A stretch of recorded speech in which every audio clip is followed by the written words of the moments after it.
J'ai une mauvaise nouvelle pour vous, je vais faire un discours. Mais j'ai une bonne nouvelle pour vous, c'est que je vais essayer de ne pas répéter ce qui a déjà été très bien dit avant moi. Madame la Présidente du Parlement européen, chère Roberta, Madame la Présidente de la Commission européenne, chère Ursula, Monsieur le Premier ministre du Portugal, cher Antonio, chers coprésidents, Mesdames et Messieurs les ministres, députés européens, parlementaires, chers concitoyens et concitoyennes européens, la paix mondiale ne saurait être sauvegardée sans des efforts créateurs à la mesure des dangers qui les menacent. Ces mots, ceux de Robert Schuman, le 9 mai 1950, sur la contribution qu'une Europe vivante doit apporter à la civilisation, sont plus essentiels que jamais. Ces efforts créateurs correspondent au moment que nous vivons et sont aujourd'hui sans doute encore plus nécessaires qu'hier.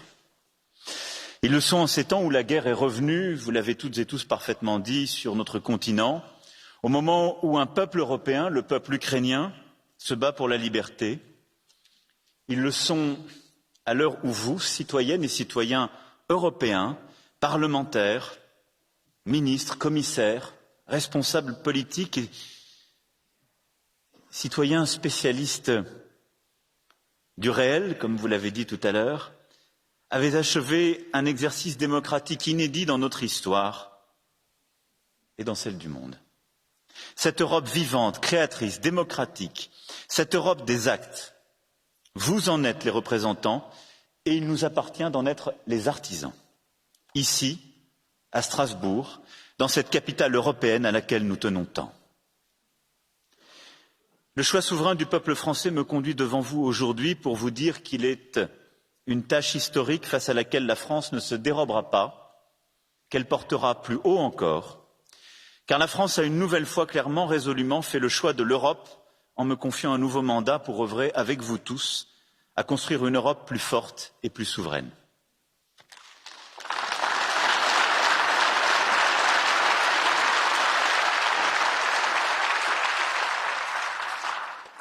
Cette Europe que nous célébrons aujourd'hui, nous avons décidé, il y a un an, collectivement, de lui faire franchir une nouvelle étape. C'était avec le président David Sassoli, auquel nous pensons tous aujourd'hui, vous l'avez très bien dit, l'une l'autre.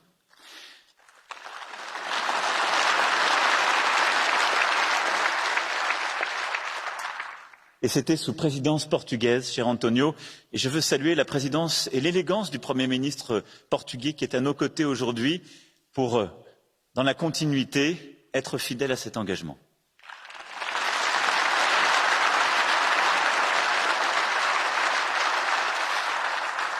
Lancé ici, il y a un an, dans un contexte un peu différent, on s'en souvient tous,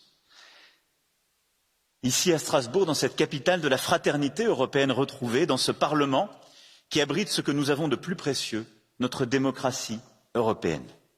Cette nouvelle étape, c'est celle d'un exercice démocratique inédit dans notre Union, qui ne consiste non pas à confronter nos citoyens à des alternatives parfois peut-être trop simples, pour ou contre, mais de les associer pleinement à la réflexion sur l'avenir de notre Europe.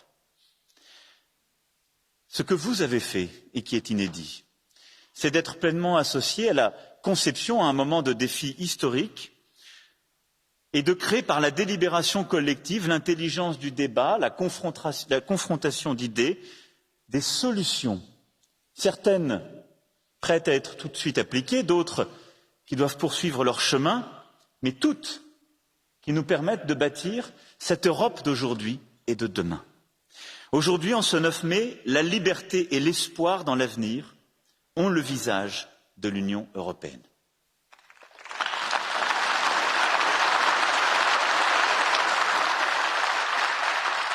C'est au nom de cette liberté et de cet espoir que nous soutenons et que nous continuerons de soutenir l'Ukraine, son président Volodymyr Zelensky et tout le peuple ukrainien.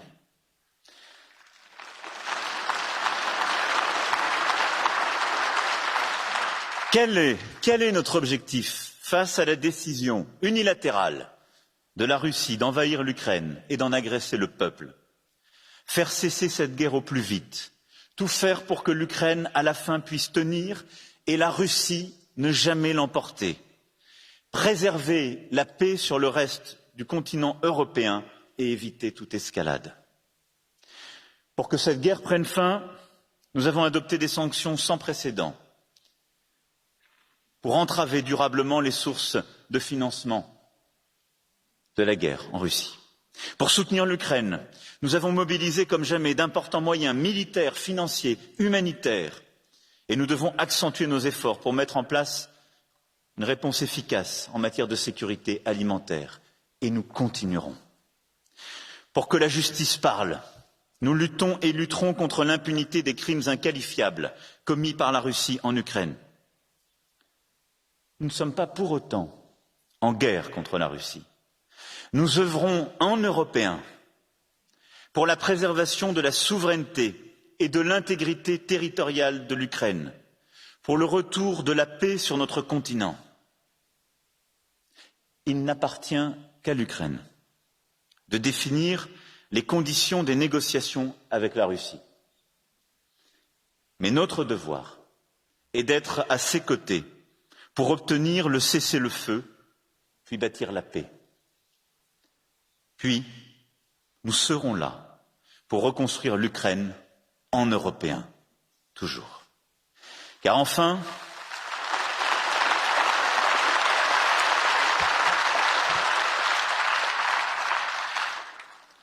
quand la paix reviendra sur le sol européen, nous devrons en construire les nouveaux équilibres de sécurité et nous devrons, ensemble, ne jamais céder à la tentation, ni de l'humiliation, ni de l'esprit de revanche, car ils ont déjà trop, par le passé, ravagé les chemins de la paix.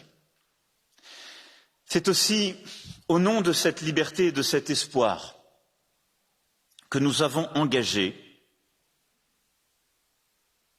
ce souffle citoyen que vous portez, cette respiration démocratique inédite. Et vous l'avez très bien dit les uns et les autres avec vos mots, les unes et les autres, vos générations, vos travaux nous obligent. Et aujourd'hui ne marque pas une fin, mais bien comme un point-virgule, la fin d'une étape de vos travaux et l'ouverture maintenant d'une responsabilité qui est nôtre. La présidente de la Commission européenne a parfaitement dit et s'est engagée à l'instant à assurer l'examen et le suivi attentif de chacune de vos propositions. Je veux ici l'en remercier. Nous aurons un rendez-vous concret au mois de septembre. Vous l'avez entendu. Au titre de la présidence du Conseil de l'Union européenne et comme président de la République française, je veillerai moi aussi à ce que cet exercice ne reste pas un exercice de style ou un exemple de méthode simplement, mais qu'il débouche bel et bien sur des travaux pratiques, des évolutions fortes et concrètes, et que les citoyens d'Europe puissent en cueillir les fruits. Car cette conférence ne doit pas s'arrêter là.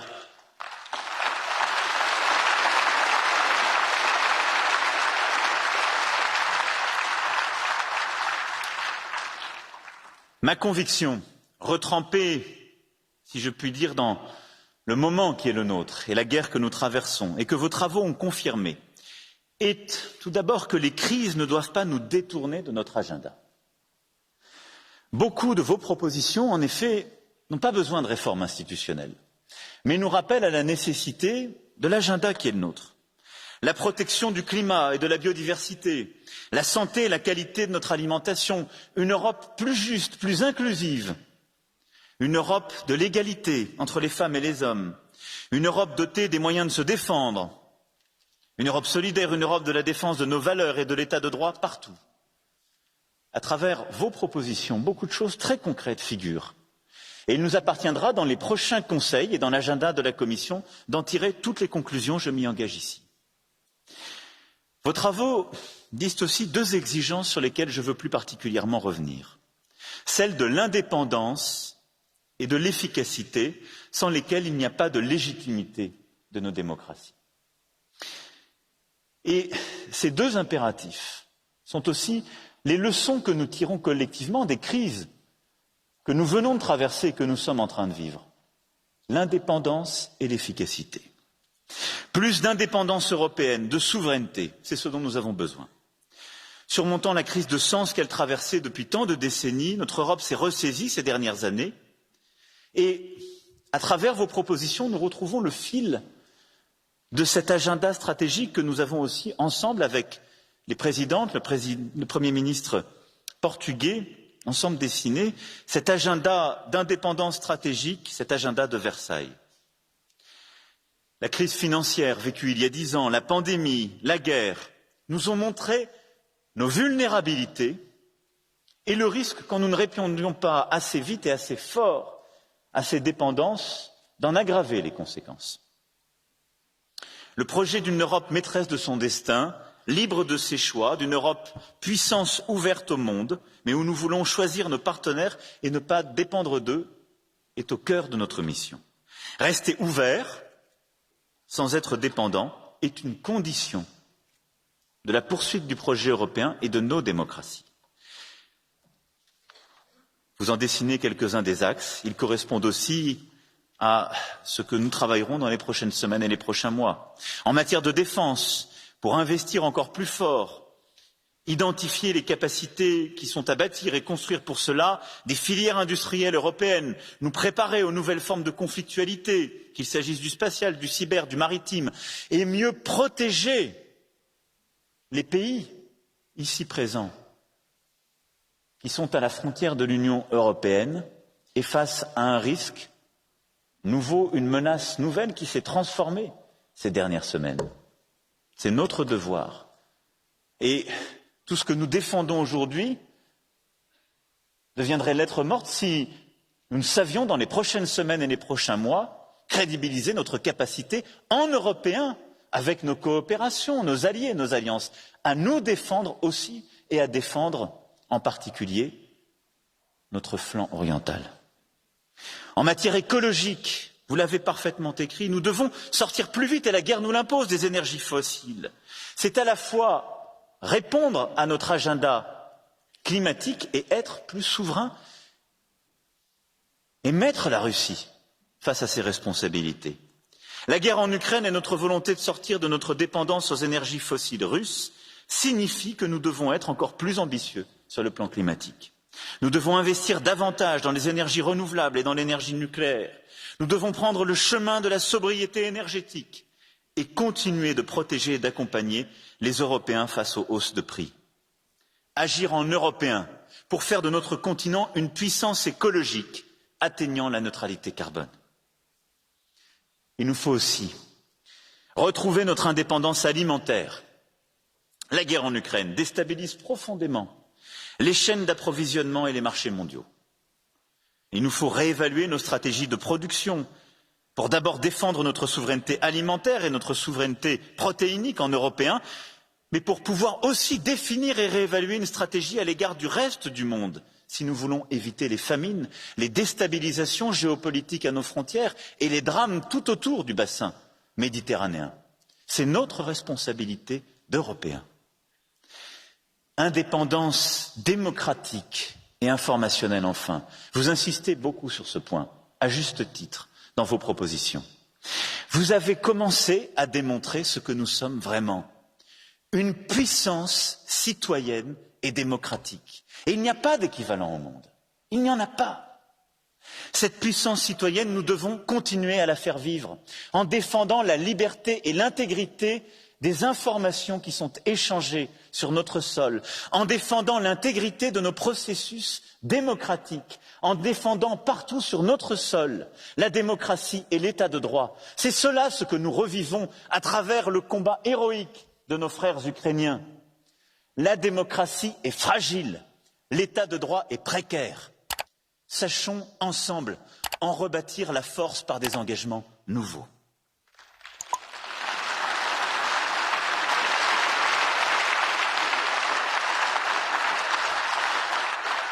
Notre indépendance et notre souveraineté sont les conditions de notre liberté. Et puis, le deuxième grand chemin que je veux retenir, c'est celui de l'efficacité. Oui. Répondre face aux crises avec force, clarté, rapidité et décisif. et le faire en tant que démocratie. Rappelez-vous, il y a 2 ans de cela, il y a même encore 1 an, que n'entendions-nous? Tant et tant dans nos opinions publiques, qui nous expliquaient qu'il fallait bien mieux être une puissance autoritaire pour répondre à la pandémie, que ça marchait beaucoup mieux de ne pas avoir de système démocratique, que des vaccins russes ou chinois allaient nous sauver. Qu'avons-nous démontré? Que la science libre, ouverte, que les processus démocratiques, transparents, délibératifs, exigeants, dans nos parlements nationaux et au niveau européen, qu'une Europe s'inventant elle-même puissance sanitaire, et je salue l'engagement et le travail formidable de la Commission, car il n'y avait aucun traité pour le dire, ni aucun texte qui le définissait. Et ensemble, nous avons bâti une réponse inédite face à cette pandémie, de science, de démocratie et d'efficacité, en réussissant à produire sur notre sol un vaccin, en devenant le premier espace au monde de production des vaccins, en assumant jamais de ne fermer nos frontières, en étant toujours celles et ceux qui laisseraient les frontières ouvertes et exportant, et en étant la première puissance de solidarité vaccinale. C'est ça l'Europe dont nous devons être fiers, une Europe de la démocratie, de la science ouverte et libre et de l'efficacité. L'une va avec l'autre. Eh bien, c'est ce choix que nous devons continuer d'assumer. Et quand je regarde les 15 dernières années, face à la crise économique et financière, nous avons mis trop de temps à réagir. Le Portugal et beaucoup d'autres, la Grèce, dont vous venez, en ont vécu les drames. Nous nous sommes d'abord divisés, nous sommes retombés dans nos égoïsmes nationaux, nous avons pointé du doigt, nous n'avons pas apporté de réponse collective et nous avons dit au fond au peuple de s'adapter à une réalité et une crise financière qui, je le rappelle, était importée d'outre-Atlantique. La réponse ne vint, soyons humbles, que de la Banque centrale européenne et d'une fameuse formule « whatever it takes » en bon français ou en alsacien ici auquel je rends hommage, est prononcé par Mario Draghi. Mais face à la pandémie, et aujourd'hui face à la guerre, nous avons démontré le contraire. Face à la pandémie, la réponse que j'évoquais, mais aussi la décision unique en juillet 2020 de construire un budget nouveau, des financements mutualisés, une ambition nouvelle pour l'Europe, inédite, en levant ensemble de l'argent sur les marchés pour investir en Européens pour nos priorités. Et face à la guerre, nous avons pour la première fois décidé de mobiliser la facilité de paix européenne pour aider l'Ukraine à se défendre et à se battre comme nous ne l'avions jamais fait. Soyons fiers de ces choix d'efficacité sans lesquels nous ne serions pas là aujourd'hui pour nous parler ainsi. Eh bien, en quelque sorte, cette efficacité, vous pouvez applaudir notre Europe, c'est vous tous.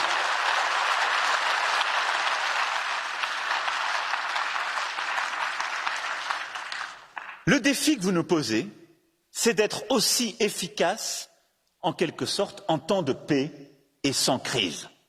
Et être efficace, ça veut dire décider vite, de manière unie, en sachant investir massivement aux bons endroits, en ne laissant personne sur le bord de la route. C'est ça être européen. Face à cela, il faudra réformer aussi nos textes, c'est évident. Et aussi, je veux dire clairement aujourd'hui que l'une des voies de cette réforme est la convocation d'une convention de révision des traités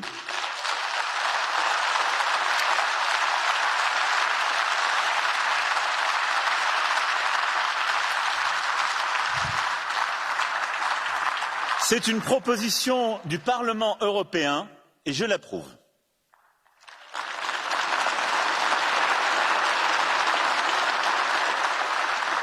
J'y suis favorable. Elle suppose que nous travaillons maintenant ardemment, sur la base de vos propositions et de vos travaux d'ailleurs, à définir nos objectifs de manière très claire, parce qu'il faut commencer une convention en sachant où on arrive.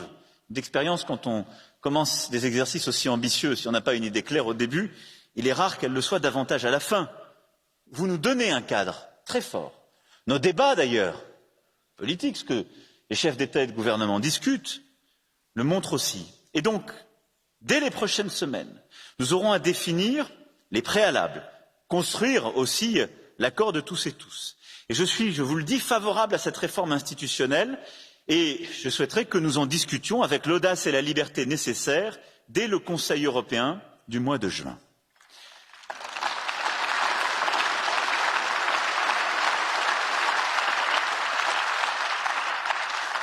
Ceci supposera d'avancer pour plus de simplicité. Nous connaissons la voie, c'est-à-dire avancer en continuant de généraliser le vote à la majorité qualifiée dans nos décisions pour nos principales politiques publiques.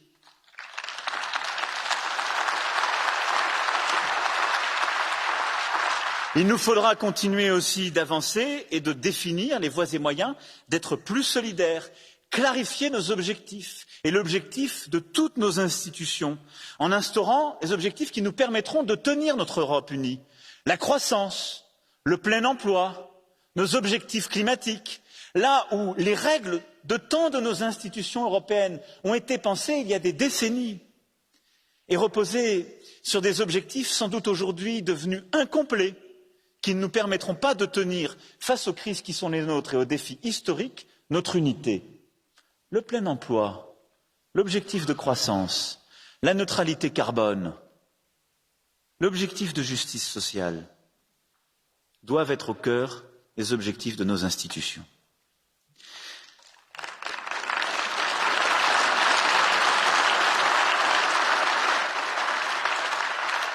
Enfin, réformer et ouvrir ce chantier, c'est évidemment celui aussi, et vous l'évoquez très bien dans vos travaux, de la légitimité, du contrôle démocratique, de l'approfondissement de cette aventure démocratique inédite, et donc de continuer les innovations démocratiques comme nous avons su le faire à travers votre travail. Et je remercie Madame la Présidente d'avoir déjà engagé cela par un engagement clair à l'instant, mais nous savons que nous devons aller plus loin. Nos règles d'élection, nos règles de désignation de nos représentants, nos règles de contrôle, nos droits d'initiative au Parlement européen, tout cela est ce qui doit être au cœur de cette convention à venir.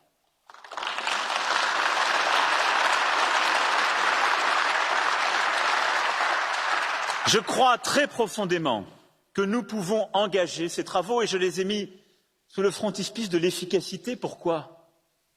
Parce que je crois que tenir tous ces objectifs économiques, sociaux, environnementaux sont ceux qui nous permettent d'agir efficacement et surtout de tenir notre Europe unie. Parce que sans ces objectifs, nous n'arriverons plus à convaincre nos peuples que l'aventure européenne est celle qui les réunit, les protège et permet d'avancer. Dans le cadre de ce défi, nous savons que nous ne serons pas peut-être tous et toutes d'accord. Et il ne faut pas non plus craindre la différenciation, les avant-gardes. Elles ont toujours été fécondes pour le projet européen. Elles n'ont d'ailleurs jamais exclu, elles entraînent et elles existent déjà, de l'euro à Schengen. Mais je suis frappé ces dernières années comme en quelque sorte la volonté de nous tenir à 27 nous interdit d'être plus ambitieux. Et je suis frappé moi-même d'ailleurs que, je le dis dans un constat de demi-échec, nous-mêmes chefs d'État et de gouvernement, nous n'arrivons jamais à nous réunir en format zone euro. Nous sommes le seul syndic de copropriété qui s'interdit de se réunir. En syndic de copropriété, il faut toujours inviter toute la rue. On a peur d'assumer d'être plus ambitieux. Et de l'euro à Schengen, c'est toujours la même chose. Et nous avons tort. Parce que ces cercles d'avant-garde n'excluent pas, mais c'est permettre à ceux et celles qui veulent avancer un peu plus loin d'entraîner les autres et de rendre l'ambition désirable, au lieu de rendre l'attentisme plus risqué. Je sais parfois les craintes qu'il y a d'une Europe à plusieurs vitesses, elle existe déjà. Mais accélérer le rythme, relever nos ambitions, créer de la convergence en son cœur, sans format prédéfini, sans jamais exclure, mais aussi sans jamais laisser les plus sceptiques ou les plus hésitants freiner, est ce qui permettra à notre Europe de s'affirmer comme puissance. Cette différenciation ouverte à tous et fidèle à notre histoire et aux ambitions portées par les fondateurs, par Jacques Delors et pour notre Europe. Et c'est une condition de cette efficacité et de cette ambition que j'évoquais.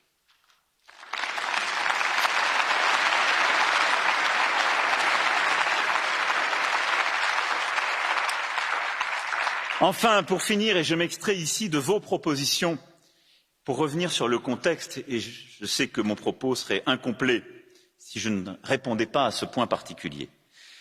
La guerre en Ukraine est l'aspiration légitime de ce peuple, comme de la Moldavie et de la Géorgie, à rejoindre l'Union européenne, nous invite à repenser notre géographie et l'organisation de notre continent.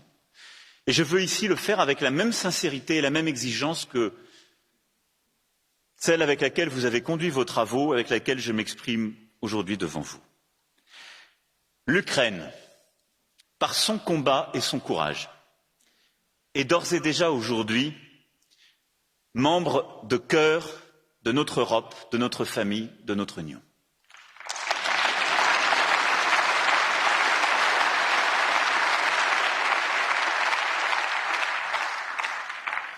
Mais même si nous lui accordions demain le statut de candidat, l'instruction est faite et je souhaite que nous allions vite à l'adhésion à notre Union européenne, nous savons tous parfaitement que le processus leur permettant l'adhésion prendrait plusieurs années, en vérité sans doute plusieurs décennies. Et c'est la vérité que de dire cela, sauf à ce que nous décidions de baisser les standards de cette adhésion et donc de complètement repenser l'unité de notre Europe et parfois les principes au nom desquels nous sommes exigeants à l'égard de certains de nos propres membres, et nous y tenons tous. Soyons clairs, l'Union européenne, compte tenu de son niveau d'intégration et d'ambition, ne peut pas être à court terme le seul moyen de structurer le continent européen. Il y a d'ores et déjà plusieurs pays des Balkans occidentaux qui sont engagés dans un processus d'adhésion, et celui-ci doit poursuivre son chemin, et eux ont une vocation qui est déjà tracée. Mais il nous faut très clairement, face à ce nouveau contexte géopolitique, trouver la voie pour penser notre Europe, son unité, sa stabilité, sans fragiliser l'intimité bâtie au sein de notre Union européenne.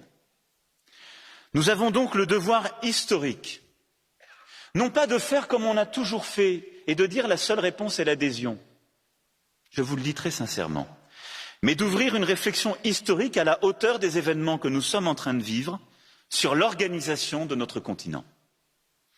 Au moment où le Conseil de l'Europe lui-même, cette famille de valeurs communes abandonnée par la Russie, ce Conseil, présent ici même à Strasbourg, est également secoué par les bégaiements de l'histoire. En 1989, le président François Mitterrand ouvrit cette réflexion, alors que l'Union soviétique se délitait, en proposant la création d'une confédération européenne. Sa proposition n'eut pas de postérité. Elle était sans doute trop précoce, elle associait la Russie à cette confédération, ce qui, bien entendu, fut très rapidement inacceptable pour les États qui venaient de se libérer du joug de l'Union soviétique. Mais elle posait une bonne question et cette question demeure. Comment organiser l'Europe d'un point de vue politique et plus large que l'Union européenne? C'est notre obligation historique que d'y répondre aujourd'hui et de créer ce que je qualifierais aujourd'hui devant vous une communauté politique européenne. Cette organisation européenne nouvelle permettrait aux nations européennes démocratiques, adhérant à notre socle de valeurs, de trouver un nouvel espace de coopération politique, de sécurité, de coopération en matière énergétique, de transport, d'investissement, d'infrastructures, de circulation des personnes et en particulier de nos jeunesses.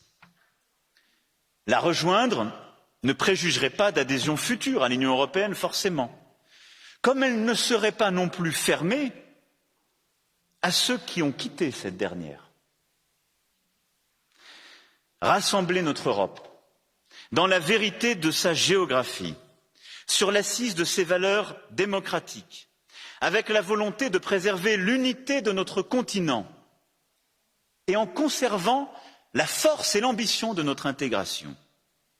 Voilà la proposition en complément de la réponse aux vôtres que je voulais faire devant vous aujourd'hui. Je tâcherai dans les prochaines semaines et les prochains mois de consulter, travailler avec l'ensemble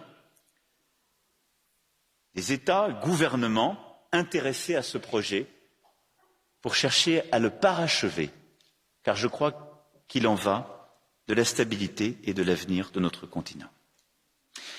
Mesdames et messieurs, il y a un an, je vous disais mon espoir que cette conférence sonne le retour des grands rêves et des grandes ambitions. C'est ce que vous avez aussi voulu. C'est ce que vous avez fait. C'est donc ce que nous allons ensemble poursuivre. C'est ça l'Europe. Ce sont des rêves fous, des ambitions inédites, et c'est ensuite la capacité collective à construire des compromis qui peuvent sembler quelquefois laborieux, mais qui sont la langue de l'Europe, c'est-à-dire celle de la traduction permanente.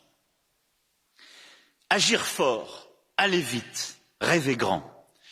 Ces mots ne sont pas seulement l'apanage de la Chine ou des États-Unis d'Amérique. Ces ambitions, nous les faisons nôtres, gardant bien à l'esprit qu'il ne serait rien sans ce supplément d'âme européen qui nous rend uniques, qui fixe le cap, donne le sens, qui fait que notre Europe est ce continent inédit où les grandes célébrations se font en parlant toutes nos langues et en les traduisant, et en ayant une langue universelle qui est la nôtre,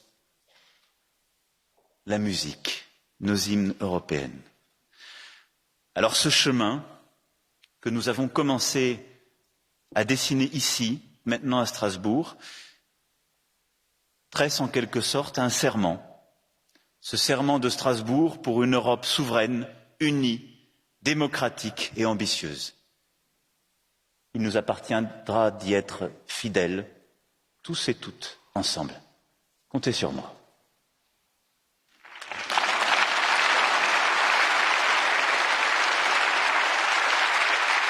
Merci beaucoup.